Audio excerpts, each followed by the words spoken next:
Seberapa jauh keterlibatan Aidit dalam peristiwa 65? Peristiwa 57 tahun lalu itu tetap saja masih menjadi tanda tanya keluarga besar Aidit. Apa sebenarnya peran Aidit dalam peristiwa gerakan 30 September 1965 itu? Peran Aidit dalam KUB 30 September 1965 memang masih misteri. Sejumlah sejarawan, juga sejumlah kalangan militer yakin PKI dalam penculikan dan pembunuhan 7 jenderal Angkatan Darat. Karena PKI terlibat, maka Aidit pun sebagai ketua komite sentral dituding sebagai otaknya.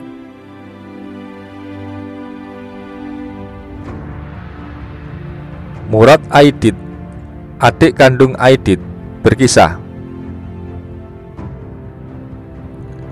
Pada malam berdarah itu, tak ada tanda-tanda atau kesibukan khusus di rumah Aidit.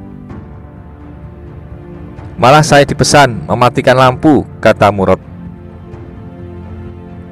Menjelang peristiwa gerakan 30 September itu, Murad memang menginap di rumah Aidit di Pegangsaan Barat, Jakarta Pusat. Rumah Aidit sepi. Sampai sekarang saya lebih bisa menerima tragedi itu karena ada pengkhianat dalam tubuh PKI, kata Murad. Dia tidak yakin abangnya yang memerintahkan pembunuhan para jenderal.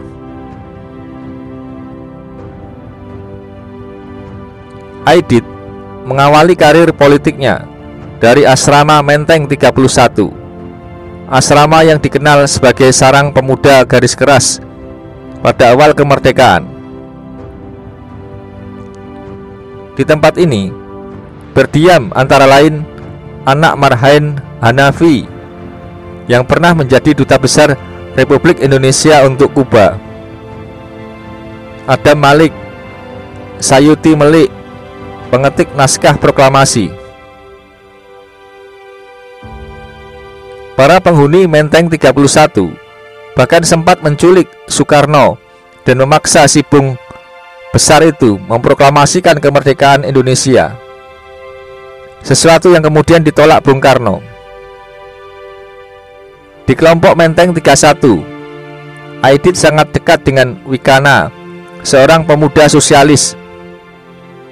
Aidit disebut-sebut juga berperan dalam pemberontakan PKI di Madiun pada 1948.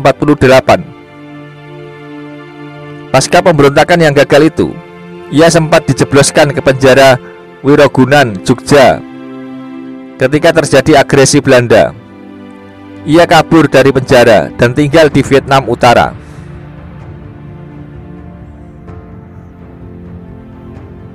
Tentang kepergiannya ke Vietnam, ada pendapat lain.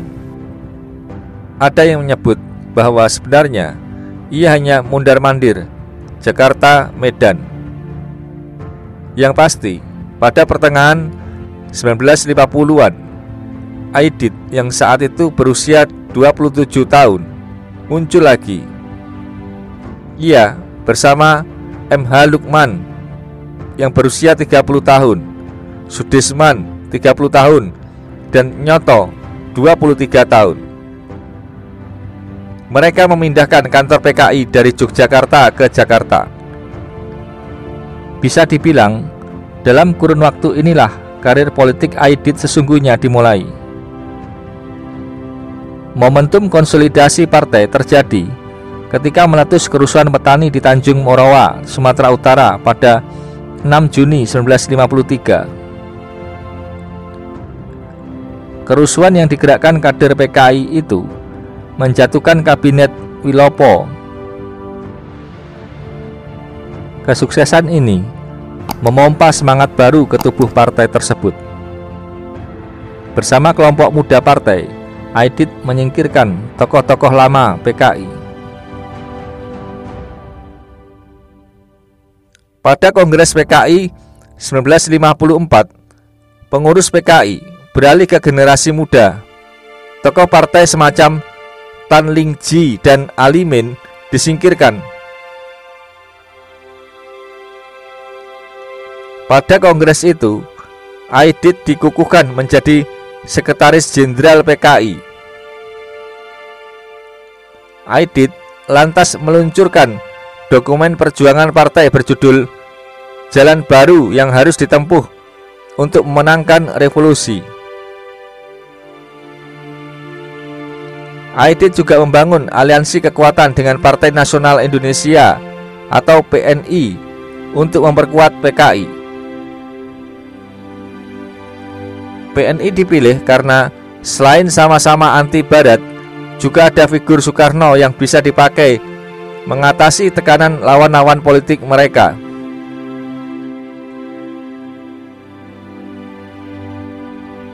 Puncak kerjasama terjadi pada masa Siddik Joyo Soekarto memimpin PNI.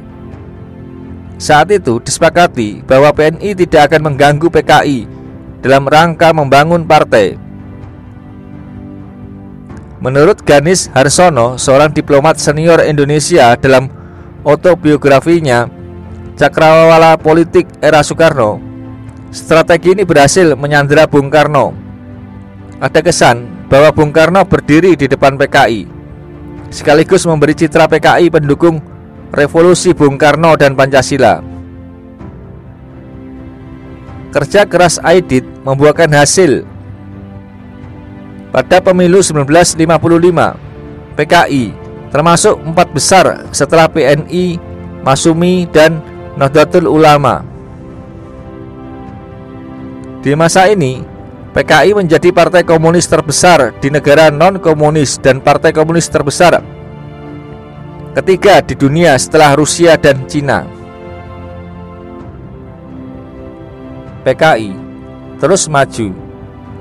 Pada tahun itu juga, partai ini menerbitkan dokumen perjuangan yang disebutnya dengan metode kombinasi 3 bentuk perjuangan. Bentuk pertama, perjuangan gerilya di desa-desa oleh kaum buruh dan petani. Bentuk kedua, perjuangan revolusioner oleh kaum buruh di kota-kota, terutama kaum buruh di bidang transportasi. Bentuk ketiga, pembinaan intensif di kalangan kekuatan angkatan bersenjata, yakni TNI. Pada 1964, PKI membentuk biro khusus yang langsung dibawahi Aidit sebagai ketua komite sentral PKI. Tugas biro ini mematangkan situasi untuk mengambil alih kekuasaan dan infiltrasi ke tubuh TNI. Biro Khusus Sentral, demikian namanya, dipimpin Sam Kamaruzaman. Tidak sampai setahun, Biro Khusus PKI telah berhasil menyelusup ke dalam TNI, khususnya Angkatan Darat. Pada Juli 1965, seiring dengan merebaknya kabar kesehatan Bung Karno memburuk, suhu politik tanah air makin panas pula. Sebuah berita dari Dr. RRC yang merawat presiden datang. Bung Karno akan lumpuh atau meninggal dunia. Di Jakarta, bertiup rumor menyengat, muncul adanya Dewan Jenderal yang hendak menggulingkan Bung Karno.